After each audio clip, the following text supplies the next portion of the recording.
So I'm presenting data on in a study in relapsed refractory large cell lymphoma with lenalidomide and a CD19 antibody.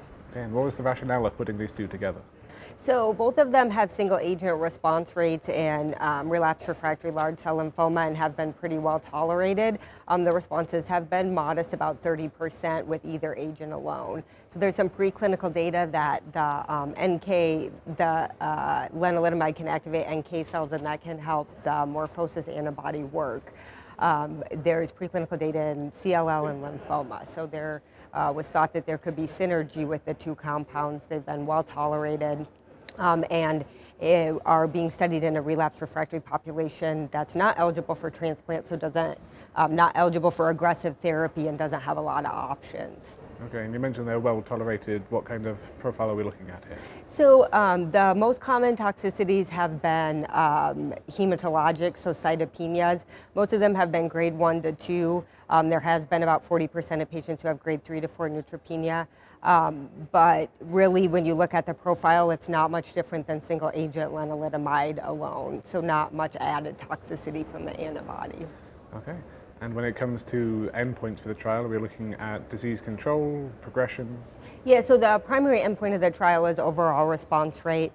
Secondary endpoints are progression-free survival, overall survival, and then we're doing some correlative studies to look at cell of origin, what type of large cell, if it's active in both ABC and GCB, or if one preferentially, and then some immune subsets to see if there really is benefit from the NK activation. Okay, and what results can we report so far?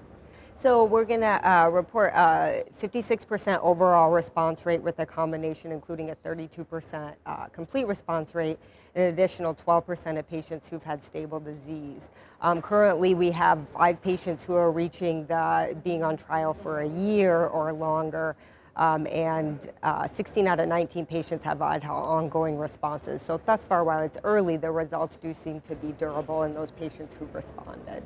Okay, and you mentioned this wasn't for aggressive case, but how would this play alongside? We've heard from other combinations at conference looking at cyclophosphamide and dexamethasone with lenalidomide.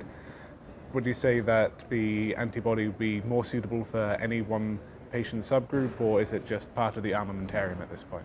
Yeah, so right now, if you look at it, we're seeing responses similar to what you would with salvage chemotherapy, although the patient population in the trial was those not eligible for transplant. I think one of the next steps might be to look at it, is it just as effective in a younger or more refractory population?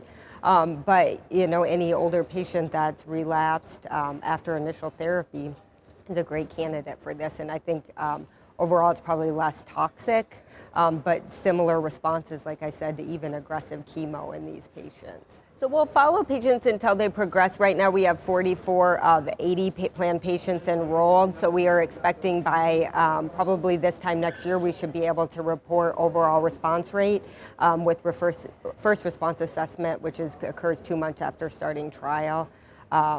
So we should have our primary endpoint, hopefully within a year. Okay. Will that be coming to EHA 2018 or ASH perhaps? We'll probably come to ASH. We probably won't have the total overall, all the patients enrolled and ready for ASH, but by EHA next year, we should be able to have everything for the primary endpoint.